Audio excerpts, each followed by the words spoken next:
Bonsoir, mesdames et messieurs. Alexandre Baudouin et François Trépanier qui vous souhaitent la bienvenue à cette autre édition de Sport Express. Salut François. Salut Alex. Hey, François, je voulais juste revenir un peu sur l'événement de lundi à Marcelin-Champagnat, cette jeune fille de 13 ans, quel âge? Ah, dans ces eaux-là, oui. Qui s'est enlevé la vie, on va se le dire, là, c'est sorti.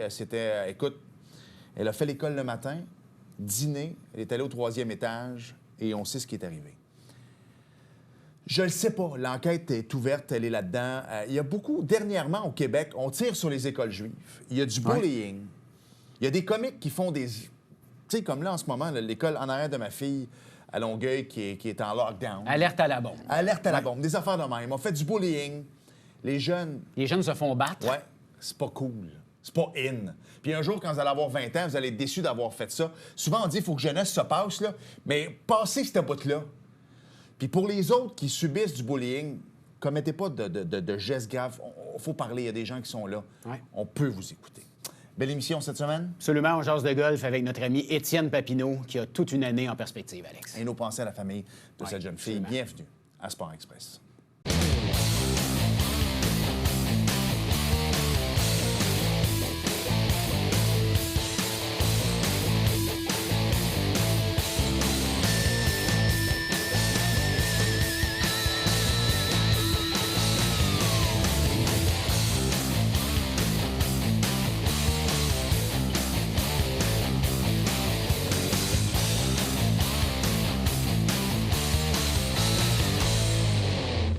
Une petite escale dans la région du Haut-Richelieu pour notre prochain invité, quelqu'un qui, encore une fois, a sa carte chouchou ici à Sport Absolument. Express. On le suit depuis longtemps. Plusieurs années. Fait qu'on peut pas dire qu'on le reçoit ici à Sport Express maintenant qu'il joue Korn Ferry encore PGA Tour, parce qu'on l'avait bien avant alors qu'il était universitaire. Étienne Papineau est avec nous. Salut. Salut, Étienne. Hey, Salut, merci, Papi, d'avoir accepté l'invitation. Pas de trouble. Une petite escale, il fait froid un peu avant de repartir pour l'Arizona, mais on va se le dire, tu as eu un été absolument extraordinaire. Tu arrives des Jeux panaméricains. T'es pas à côté, c'était où? C'était au Chili, Santiago au Chili. Fait que, ouais, non, c'était C'était un petit peu plus chaud, hein? un petit peu plus chaud qu'ici, ouais. Je veux que tu mettes les gens en bouche un petit peu sur ça, les Panaméricains, parce que François m'avait envoyé, écoute, ça a bien été la première ronde, je pense que tu étais meneur. Ouais. Ouais. Tu as terminé 4e, je pense. Exact. La compétition était assez élevée, des anciens du PGA et C'est ça. du Live Tour. Là. Ouais, non, exactement, c'est ça. Il y avait peut-être environ 5-6 joueurs là, de la LIV ou de la PGA. Fait que c'était vraiment un field assez fort. J'ai bien content de ma semaine pour de vrai. Un petit peu déçu là, quand la 4e ronde s'est finie, un petit peu déçu parce que j'ai manqué la médaille par un coup. Mais après ça, là, le lendemain, j'étais super content de ma semaine en général. J'ai compétitionné contre des gros gars, puis j'ai tenu le coup là, jusqu'à la fin, dans le fond. Là. Fait que ça a été une belle semaine en général, pareil. Parle-nous du processus, Étienne, pour se rendre aux Jeux panaméricains. Il n'y a pas beaucoup de représentants du Canada. Vous n'étiez pas beaucoup. Comment ça fonctionne pour se qualifier pour aller aux Jeux? Puis juste nous parler un peu de une fois rendu là-bas. Parle-nous de l'ambiance. Parce que, tu sais, on parle souvent des athlètes olympiques qui vont aux Jeux olympiques. Il y a un village. Est-ce que ça se passait comme ça là-bas aussi? Mais premièrement, la façon de se qualifier. Oui, non, c'est ça. Mais dans le fond, comment on se qualifiait, c'est basé sur le classement mondial. OK. Fait que commencer avec les meilleurs Canadiens au classement mondial. Mais tu sais, la plupart des gars qui sont sur le PGA Tour en ce moment, des Corey Connors, tout ça, c'est leur saison morte. Fait que eux, ils voulaient profiter de leur saison morte, passer du temps avec leur famille, les enfants. Fait qu'ils ont descendu jusqu'à temps que les deux gars disent oui, je veux y aller. Fait que ça s'est rendu jusqu'à moi puis à mon coéquipier Miles. Fait que non, c'est comme ça qu'on a été sélectionnés pour aller aux Jeux panaméricains. Puis une fois rendu là-bas, écoute, l'expérience, comme j'ai déjà mentionné, c'était probablement ma plus belle expérience que j'ai vécue à date.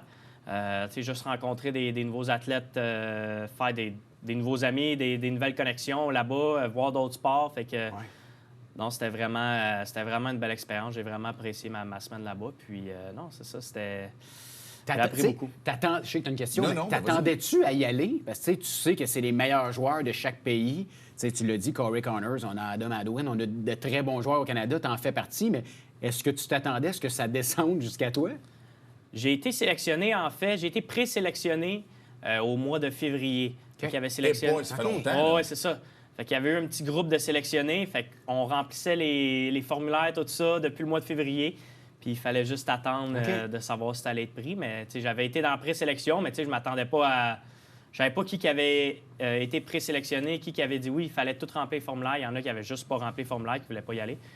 Fait que ça a quand même été une certaine surprise. Oui. Tu sais, c'est sûr que plus que l'été avançait, plus ma saison était meilleure. Tu sais, j'avais espoir un petit peu, mais tu sais, je savais pas que j'allais y aller jusqu'au mois de septembre. Fait que ça a été une belle surprise quand même. Ouais. Ça s'en vient bientôt. Il y a une grosse qualif pour la PGA. On va y reparler tantôt. On a encore le temps. Le fait d'être au Chili, où les conditions sont pas mal plus chaudes qu'ici actuellement, là, j'imagine qu'il devait faire un petit peu chaud quand même. Ou la température avait l'air de quoi là-bas? La température était quand même... tu sais, eux, c'est leur début de printemps là-bas. Ouais. Fait qu'il y a eu des journées chaudes, tu sais, entre 20 et 25. Il y a eu les premières journées, il faisait froid. Il faisait 10, pas plus. Fait que les premières journées, c'était froid, mais après ça s'est amélioré.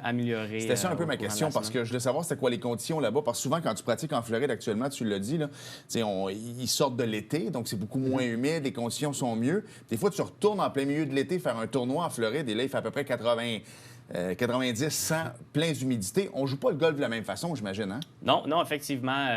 Tu sais, ça change beaucoup. Comme quand je suis arrivé au Chili, là, les premières journées, la balle, elle voyageait pas du tout. Il faisait froid. Versus les 2-3 derniers jours que la balle, elle voyageait pas mal plus. Fait que, tu sais, il faut que tu t'ajustes aux conditions de la ville que tu es.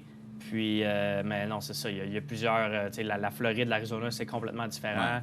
La balle, Le gazon n'est pas le même non plus, hein? Le gazon n'est pas le même. La balle, elle voyage pas mal plus en Arizona. Fait que, tu sais, c'est des petites affaires, des petits détails qu'il faut que tu t'ajustes au courant de la semaine. Mais, tu sais, c'est pareil pour tout le monde. Fait que... C'est un bon pédagogue. Tant qu'à être là-dedans, je veux qu'on continue. Parce que souvent, même ma blonde, ma mère qui écoutait le golf, souvent ma mère à cause de mon père et moi, maintenant ma blonde qui se tape mes dimanches quand j'écoute. Mais des fois, d'expliquer aux gens pourquoi est-ce qu'un joueur va jouer le jeudi matin et va rejouer le vendredi après-midi, et c'est le contraire. Donc, le joueur qui jouait le jeudi après-midi, souvent va jouer le vendredi matin. Pourquoi est-ce que le PGA ou les tournois font ça? Je pense que c'est pour donner comment je peux dire ça? C'est pour que ça soit égal pour tout le monde. Un groupe joue le matin, le jeudi, l'autre joue l'après-midi, puis vice-versa le lendemain. C'est juste pour essayer de donner des conditions pareilles à tout le monde. Ça ne veut pas dire que les conditions vont être pareilles. Ça se peut que le vendredi soit complètement différent que le jeudi. Mais tout le monde va jouer le matin, tout le monde va jouer l'après-midi une fois. Comme ça, il n'y aura pas de chicane. Puis... Juste terminer là-dessus, es-tu plus type matinal, toi? Ou... Moi, j'aime mieux jouer l'après-midi, la première ronde, puis le matin, le lendemain. Comme ça, j'ai comme pas vraiment de break entre les deux. Tandis que le matin, t'attends toute l'après-midi, t'attends tout le lendemain matin, puis tu rejoues l'après-midi. J'aime ça jouer l'après-midi, finir, aller manger, aller me coucher, me relever, puis rejouer tout de suite. Fait que j'aime mieux ça comme ça. Ouais. Parle-nous de la qualité du terrain là-bas. Tu en as joué des terrains au Canada, aux États-Unis, un peu partout. Est-ce que c'est un terrain particulier? Est-ce que les terrains au Chili ont une particularité quelconque, ou c'était vraiment comme des terrains qu'on retrouve un peu partout ici? C'était vraiment un terrain pas mal similaire à ici. Pour le reste, je le comparais un peu quasiment comme au club de golf à Saint-Jean ici. Là. C'était un terrain pas trop long. Boisé quand même, un peu. Boisé, très étroit. Il fallait frapper des bons coups de départ. Il était un petit peu plus long que Saint-Jean, mais c'était un terrain qu'il fallait être assez précis sur les coups de départ. Puis, c'est ça, tu ne pouvais pas t'échapper. Tu pouvais pas t'échapper ces coups de départ-là. Ça a été un peu la conclusion d'un été, d'une saison 2023, on va se le dire, assez extraordinaire. Belle performance. Écoute, ça a passé proche que tu te qualifies pour les rondes de la fin de semaine au championnat canadien ici de la PGA. Ça a quand même très bien été. Grosse victoire. T'as été le premier? T'as été le premier Québécois? Non, mais... Ah oui, c'était premier depuis 2013, je pense. Ouais. Québécois gagné le championnat canadien, dans le fond? Oui, gagné sur le PGA Tour Canada, ouais. Ça aussi, c'est assez extraordinaire. Ça a été une belle saison. Tu as fait la tournée des médias après, tu t'es promené à RDS, TVA Sport. J'imagine que tes années à Sport Express t'ont aidé. Exact, oui, c'est sûr. C'est bon, ça. Mais quand même, ça a été une belle saison. J'imagine que ça... parce que surtout que tu n'as pas atteint le niveau suivant. Là. Le Corn Ferry, ça va être quand même assez extraordinaire. On va en parler tantôt. C'est l'équivalent un peu du Rocket de Laval versus le Canadien de Montréal. Mais tabarouette que c'est un beau tremplin pour 2024. Oui, non, c'est ça. Je suis vraiment choyé de mon année. Si on m'avait dit au mois de mars ou au mois de février passé que j'allais gagner sur le PGA Tour Canada puis avoir ma carte du Corn Ferry, j'aurais pas cru la personne qui m'avait dit ça. Mais non, j'ai réussi à passer au travers de mes blessures cet hiver. Puis ça a été un long hiver, mais une fois passé au travers de tout ça, une fois que la saison a commencé, là, on est parti, puis on regardait juste en avant. Je veux qu'on en parle des blessures. On n'aime pas revenir sur le passé. On n'aime pas parler de blessures d'athlètes, mais tu as eu de graves blessures. Puis pour les gens à la maison qui nous regardent et qui ont des enfants, que des fois la persévérance est un petit peu plus difficile. Parle-nous de ce que tu as vécu, puis comment tu as travaillé pour devenir ce que tu es maintenant. Oui, non, c'est ça. Tu sais, les blessures, ça fait partie de la game, c'est sûr. C'est sûr que c'est plate, mais comme j'ai mentionné, c'est ça. Ça fait partie de la game, puis il faut que tu passes au travers. Puis c'est sûr que sur le coup, tu veux... Tu sais, j'ai eu une opération, il y a peut-être 3 ans. Là, tout était revenu correct. Je pensais que tout allait bien. Puis là, oups, ça a recommencé à l'année passée, il y a environ 1 an. Je me suis refait réopérer au mois de décembre, tu sais. Fait que sur le coup, tu veux pas repasser au travers de ça. Puis il y a des matins que ça te tente pas pantoute d'aller faire de la physio, puis tout ça. Mais tu sais, comme j'ai mentionné, c'est ma job. C'est ce que je veux faire de ma vie. Je veux atteindre mon but. Fait que tu sais, j'ai pas eu le choix de passer au travers de ça. Puis...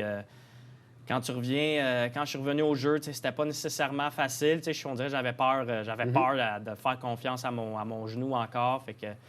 Mais une fois que tu passes au travers de cette petite phase mentale-là là, de peur un peu, là, une fois que j'ai passé au travers de ça, j'ai regardé en avant. Puis, mais je suis content de t'entendre dire, Étienne, qu'il y a des matins, là, ça me tentait pas d'aller. Puis je suis allé pareil. Puis on a des athlètes qui nous regardent à la maison, qui ont des blessures. Voyez où il est rendu, continuez à rêver et à dire, bon, mais je vais mettre tous les efforts possibles pour pouvoir me rendre au plus haut niveau. Je pense qu'Étienne est un très bel exemple. Mais en même temps, pendant que tu en parles, je suis content aussi. Le gars arrive au Korn Ferry, son rêve, c'est de faire le PGA, puis t'arrives, on s'entend, là. Ouais. Mais tu as pris le temps de la guérir aussi. Non, mais le point, c'est que tu as pris le temps de la guérir aussi, ta blessure. Parce que si tu étais revenu plus vite, peut-être qu'on ne serait pas où on est aujourd'hui. Non, effectivement, c'est ça. Quand je me suis fait opérer au mois de décembre, je pouvais revenir au mois de janvier. C'était vraiment une petite réhabilitation. Là. C'était pas une longue recovery, comme on dit. Mais j'ai attendu. J'ai eu d'autres petites blessures mineures pendant ce temps-là aussi. Fait que j'ai vraiment pris mon temps. Je suis revenu seulement au mois de mars. J'avais pas de gros tournois au mois de janvier, février. Fait que je suis revenu seulement au mois de mars. Puis c'était le bon moment pour le faire. Puis oui, c'était long l'hiver, mais c'est ça. Je voulais être prêt pour l'été. Mon plus gros but, c'était d'être prêt pour l'été. Puis c'est ça. J'étais prêt pour l'été quand l'été est arrivé. Là. Dis aux gens combien de kilomètres vous pouvez marcher dans une journée. C'est ça, quand les gens disent « Ah, le golf, on sait bien, le genou. » Non, vous marchez quasiment à 10-15 kilomètres, je pense. Hein? Oh, un terrain, c'est longtemps. On marche 4 heures. Bien, c'est sûr qu'on joue en même temps, mais on marche, c'est 4h30, 5 heures de temps là, par jour là, qu'on joue. Fait que, souvent, il y a 3 rondes. Donc... 3-4 rondes. La plupart des tournois, c'est 4 rondes s'il fallait couper. Fait que, non, c'est des longues journées, des longues semaines, des longs étés. Mais écoute, je fais ce que j'aime, fait que je peux pas me plaindre. Il y a eu des beaux tournois au Québec l'an passé, dont le championnat canadien, tout ça. Les gars, ils disent quoi quand ils viennent jouer ici? Notre qualité de terrain, je sais que de plus en plus, les terrains sont plus longs maintenant. Qu'est-ce que les gars de l'Amérique ou des Européens disent de nos terrains ici? Ils ont bien aimé ça, je pense. Cette année, on a joué l'Omnium du Québec là, au Château-Bromont. Exact. Les gars, ils ont bien aimé ça. Pour de vrai, on a été malchanceux avec la température cette semaine-là, par exemple. On a eu beaucoup de pluie. Fait que le terrain était assez mouillé, mais pour de vrai, ils ont fait une belle job de... Salutations à notre ami Martin Ducharme. Exact. Non, Martin et son équipe, ils ont fait une belle job pour entretenir le terrain, là, même avec la pluie qu'il y a eu. Puis les gars étaient super contents. Ils ont bien aimé ça. Ils ont bien aimé la ville, je pense, de Bromont, le petit village. Ils ont bien aimé ça. Puis le nouveau circuit, en fait, c'est rendu PGA America. Il retourne là l'été prochain. Fait que même place, Château-Bromont. Puis je pense que Château, ils font des grosses rénovations, là, le clubhouse puis tout ça. Fait que non, ça va être vraiment cher. On avait reçu Martin ici à l'émission qui nous avait dit, nous, on veut les recevoir comme ils se doivent d'être reçus. Alors, exact. Non, ils ont fait... j'étais un petit peu... comme on dit, bias, parce que je viens du Québec. Mais c'était probablement le tournoi, selon moi, que les joueurs ont été le mieux reçus. Il y avait un gros Pro-Am célébrité le lundi, qui a malheureusement été cancellé. Mais on a eu le souper pareil. On voyait pas nécessairement ça dans les autres tournois. Fait que non, ils nous ont très bien reçus à Bromont, puis en espérant que ça soit pareil l'année prochaine. Si on avait titré ça, parce qu'il y a un gros événement sur Netflix là, qui va avoir lieu, en fait, qui a eu lieu mardi. Nous, on enregistre le mardi, donc il y a lieu tantôt, mais pour les gens de jeudi, ça a eu lieu mardi. Si on avait à nommer ce qui s'en vient pour toi en 2024, c'est Road to the PGA. Et on va en parler parce que ça va être un gros 2024. Ça commence très bientôt en décembre, donc on s'arrête et au retour, on poursuit avec Étienne Papineau. Bougez pas.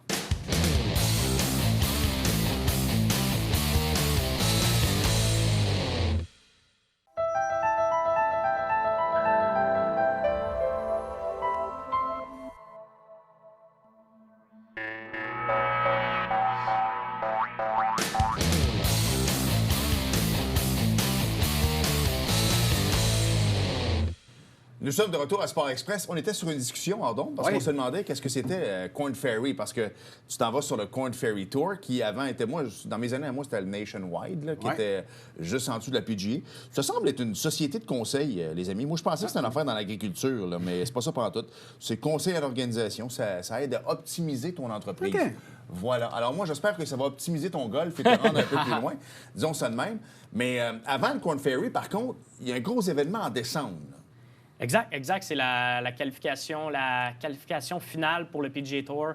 C'est la première fois là, qu'ils refont ça depuis un bon bout, là, depuis, je pense, 2012, 2013 peut-être, qu'à la qualification finale. Le top 5 s'en vont direct sur le PGA Tour. D'habitude, c'est les qualifications pour aller sur le Korn Ferry. Yeah. Mais là, c'est directement pour aller sur le PGA Tour. Le top 5 et égalité vont avoir leur carte pour la saison 2024. Non, ça va être une grosse semaine. Puis, c'est ça, moi, je m'en vais là. Tu sais, là, avec vu que j'ai fini 4e sur le PGA Tour Canada, pour le moment, j'ai comme accès aux 4 premiers tournois sur le Korn Ferry Tour. Mais tu sais, je m'en vais à la qualification finale. Si je finis entre 6 et 40, ben, tu sais, j'ai ma carte du Korn Ferry pour l'année au complet. Puis c'est faisable? Ben oui, c'est très, très faisable. Non, c'est ça. Ah ouais. Quelle question! Combien de joueurs, Étienne, ont participé? Là? Je pense que si je me fais aux autres années, c'était entre 160 et 200. Là. OK. Puis ça se passe à quel endroit? C'est à Jacksonville, en Floride. Okay. C'était à Sawgrass. Ah oui! Bon, on joue pas le stadium, on joue l'autre course, l'autre terrain qui est le Dye Valley. Puis on joue aussi l'autre bord de la rue, là, c'est le Sawgrass Country Club. Fait que c'est 2 terrains. Fait que il va y avoir pas mal de joueurs. Ça va être une grosse semaine, mais ça va être un bon défi à relever, mais c'est pour ça que je pars. C'est quelque chose de faisable. Ben oui, très faisable. Très, très, très faisable. Okay. Avez-vous accès au terrain quelques jours, une semaine à l'avance pour pouvoir aller vous familiariser avec le terrain? J'imagine que tu vas avoir un caddie avec toi qui va prendre les notes également. Est-ce que vous avez accès pas mal d'avance? Oui, effectivement. On a accès. On peut aller quand on veut. En fond, là, on peut aller jouer. Moi, je vais arriver je m'en vais m'entraîner en Arizona pendant 3 semaines, puis je vais arriver en Floride une semaine d'avance, m'aller jouer les terrains, m'aller me mettre à l'aise avec le gazon là-bas. C'est un gazon différent de l'Arizona. Plus large, un petit peu. Un petit peu plus large. C'est du Bermuda versus en Arizona, je pense que c'est du. Kentucky Grass, je ne sais pas trop. En tout cas, c'est un gazon différent. C'est pas mal. Il y a du bent un peu comme ici. Mais tu sais, c'est ça, la Floride, c'est complètement différent. C'est du Bermuda, c'est complètement différent là, autour des verts surtout. Puis sur les verts, fait que je vais aller m'acclimater avec ce gazon-là là-bas là, pendant une semaine au moins avant le tournoi. Là. Ce que Tiger Woods a amené au golf, c'est ce que je vais expliquer, là, dans le sens les commanditaires, les bourses. Et toi, maintenant, qui es aux portes de la PGA, le but, c'est d'y aller. Parce que la minute que tu as ta carte, même si tu fais pas, mettons, les tournois majeurs les premières années, on s'entend maintenant que 4-5 coupures dans l'année va faire en sorte que c'est ton salaire pour l'été. Maintenant, je pense que tu fais la coupure un week-end, c'est minimum 50, 60, 70 000 US. C'est assez extraordinaire. Là. Le but d'aller... Maintenant, le fait de vivre ton rêve, c'est une chose. Mais maintenant, tu sais que vivre ton rêve, tu vas pouvoir en vivre aussi parce que les coupures, maintenant, sont très payantes. Oui, non, effectivement, c'est de plus en plus, là, que les années avancent. Même pas juste sur la PGA, sur la LPGA aussi. Toutes les bourses commencent à monter tranquillement. Fait que non, c'est sûr que c'est très le fun. C'est un bonus quand tu joues bien sur le PGA Tour, même sur le Korn Ferry, en fait. C'était ça ma question. Est-ce qu'on peut vivre si oui. Okay. Même PGA Tour Canada, quand tu es dans le top 10 là, à la fin de l'année, tu peux vivre de ça. Puis plus que tu montes, certainement, tu peux vivre de ça. Donc au moins, tu nous confirmes que présentement, tu peux vivre de ton sport. On aime ça. Oui. Oui, non, effectivement. C'est sûr que j'ai l'aide de mes commanditaires aussi, ils sont géniaux. Là, tu peux les remercier. Oui, non, mais j'ai une grosse équipe de commanditaires. Soleno aussi qui sont de la Soleno, j'ai BGL qui est mon commanditaire principal. J'ai Soleno, AHR, Construction des Rangs-Lots, Dalissa. J'ai plein de commanditaires qui m'aident puis que j'ai une belle équipe derrière moi. Je suis très, très choyé. Très, très choyé. Puis non, c'est ça, comme j'ai mentionné, j'ai les commanditaires qui m'aident aussi, mais j'ai eu une belle saison. Fait que ça a été très... très positif là, cette année. Je veux parler un peu de l'entourage immédiat. Tu sais, souvent, tu vois les gars sur le PGA Tour, souvent leur entraîneur va les accompagner, leur caddie de tout le temps va les suivre. Des fois, il y en a qui ont leur physio avec eux personnel. Est-ce que tu peux te permettre pas traîner ton entraîneur, mais d'amener ton entraîneur avec toi pour différents événements? Comment ça fonctionne? Tu sais, on parlait souvent à des boxeurs qui disent, on avait reçu Charles Jourdain qui disait, dans UFC, on a 3 billets, donc j'ai le droit d'apporter mon homme de coin, mon entraîneur. Est-ce que c'est comme ça? Avez-vous un certain forfait que le golfeur peut être accompagné de son entraîneur, par exemple? Pour de vrai, c'est free for all. Tu peux amener autant de personnes que tu veux, tant que tu es capable de payer et de les amener. C'est ça, exactement. Fait que, tu vois, ça dépend des tournois. Pour de vrai, il y a des tournois comme mon coach, mon entraîneur, il est venu au Canadian Open avec moi sur le site. On a passé la semaine ensemble. Moi, j'aurais payé pour être là. Non, mais moi aussi. Mais non, c'est ça. C'est vraiment free for all. Tu peux amener qui tu veux, tant aussi longtemps que tu peux. Comme j'ai mentionné, ça, tu peux. T'assumes ses dépenses. T'assumes ses dépenses. Puis, c'est sûr qu'il y a des joueurs qui ont des contrats avec leur entraîneur ou avec leur cadet ou avec d'autres, là, que je sais pas comment ça se passe entre ça. Mais, tu sais, personnellement, j'ai amené mon entraîneur avec moi au Canadian Open. Je voulais l'avoir avec moi sur le site cette semaine-là. Sur le PGA Tour Canada, c'est rare. Il n'y a pas vraiment de gars qui vont amener leur entraîneur avec eux. La plupart des gars vont avoir un cadet qui vont voyager avec eux. Comment ça fonctionne pour les cadets? Étant donné que tu n'es pas encore haut placé, si tu veux, est-ce que le club de golf, le tournoi, va te fournir un cadet que... C'est toi qui décides, en fait. Il y a le terrain, la ville où est-ce que tu vas jouer le tournoi, il offre des cadets locaux. Mais comme je dirais que sur le PGA Tour Canada, là, je dirais que 50 des joueurs ont leur propre cadet, ils voyagent avec leur cadet. C'est la confiance aussi. C'est parce que toi, ton cadet, d'abord, tu sais comment lui parler. Exact. Il ne prendra pas personnel si à un moment donné, tu lui dis que c'était pas le bon bâton, mais en même temps, le cadet est capable de dire aussi si c'était pas le bon bâton, écoute-moi la prochaine fois. Exact, non, c'est ça, mais tu sais, c'est vraiment une préférence personnelle, comme tu vois. Moi, les tournois de PGA Tour Canada dans l'Ouest, quand tout à partir, mettons, de Saskatchewan jusqu'en Colombie-Britannique, j'ai pris des cadets locaux. Ma victoire à Victoria, c'était avec un cadet local qu'on a gagné ensemble. Fait que non, c'était super. Puis tous les tournois dans l'Est, j'ai eu le même cadet là, qui était un des amis à mon père. Question, mais est-ce que, tu sais, comme là, tu as gagné un tournoi avec un cadet que tu connaissais pas, est-ce que vous êtes liés d'amitié? Tu sais, souvent, on gagne un championnat, puis tu restes amis pour le restant de ta vie, on est gagnants ensemble. C'est-tu la même chose? Ben oui, pour de vrai, on communique ensemble. Il m'avait cadé l'année passée à Victoria aussi. Mais c'est ça. Puis là, cette année, tu vois, c'est un prof de sciences. Là. C'est un père de famille qui adore le golf, qui est membre à ce terrain-là, qui s'était offert pour cader l'année passée. J'ai tombé avec lui, j'ai été affilié avec lui. Puis cette année, il m'a réinvité. J'ai resté chez lui durant la semaine. Wow. Quelle expérience. Oui, non, puis c'est ça, on a gagné ensemble. Fait que non, on garde certainement contact. On a une belle relation. Puis c'est pas nécessairement comme ça avec tous les cadets. Des fois, tu sais, t'es chanceux, des fois, t'es pas chanceux. Il y a des joueurs que t'arrives à des places, puis tu tombes sur un mauvais cadet. Il y en a des mauvais cadets, ça arrive comme dans tout. Puis... en même temps, tu sais, la minute que tu te mettrais à faire, je dis n'importe quoi, du 2-3 millions par année, puis tu donnes 10 à ton cadet, parcourir les États-Unis avec toi à 250 000, je vais le faire. Tu sais, quelqu'un va pouvoir quitter sa famille, son emploi, puis continuer avec toi, puis de grandir, justement, parce que souvent, on regarde la PGA, c'est souvent les mêmes cadets qui suivent les joueurs depuis plusieurs années. Mais revenons aux cadets, parce que moi, je me souviens, à un moment donné, j'avais été au senior, dans le fond, là, au championship, et puis... je parlais avec il était très accessible, je parlais avec le cadet de Corey Pavin, parce que c'est un gars que j'avais regardé quand j'étais petit, mon père le regardait tout ça. Puis je me disais, my God, à un moment donné, il était comme rincé au 8e trou, puis comment tu prends ça? Puis il dit, non, il dit, d'un, on a parcouru l'Amérique ensemble, puis j'étais avec lui depuis 30 ans. Mais il dit, dans sa tête, lui, il est mécanique. Si je lui dis, il reste 112 verges au vert, envoie la là, puis elle va s'en aller un petit peu à droite, puis que finalement, elle s'en va à gauche. C'était mon rôle à moi de mieux lire le verre. C'est un peu comme ça. Vous leur faites confiance à ce point-là, à vos cadets? Oui, puis tu n'as pas le choix de faire confiance parce que c'est ça, comme tu l'as mentionné. Le cadet, ça paraît pas, mais le cadet, s'il fait une grosse job pareil, là, il arrive... il arrive avant surtout vous autres, les gros tournois, là, les plus gros circuits, Korn Ferry, PGA Tour. Les gars, ils arrivent le lundi, ils marchent le terrain par eux-mêmes, prennent des notes, ils prennent pas mal de notes. J'ai vu des carnets de marche de cadets là, sur le PGA Tour, puis c'est incroyable. Au détail près. Au détail près. Il n'y a rien qui est laissé au dépourvu. Là. C'est une grosse job qu'ils font, les gars. Ça paraît pas des fois.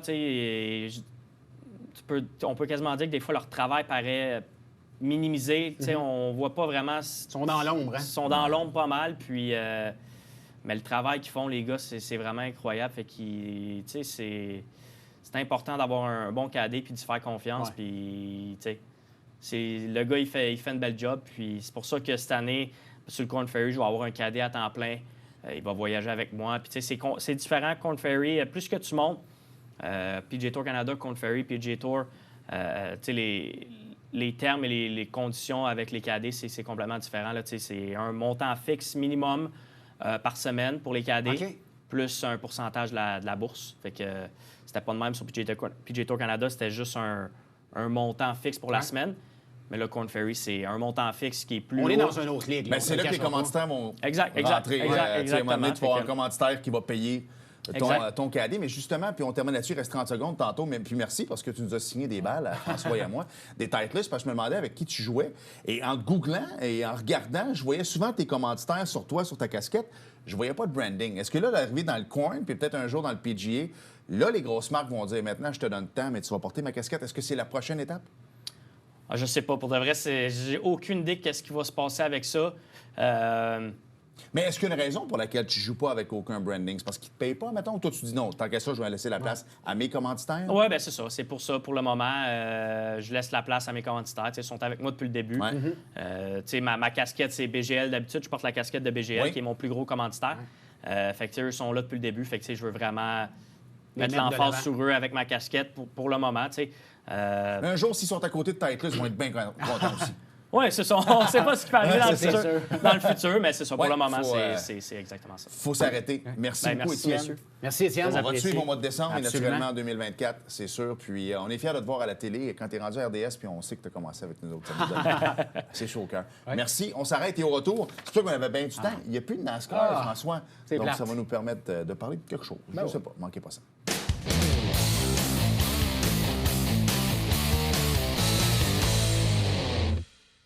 Hey François, 7 secondes, c'est le temps qu'on a écouté du NASCAR pendant l'année au complet.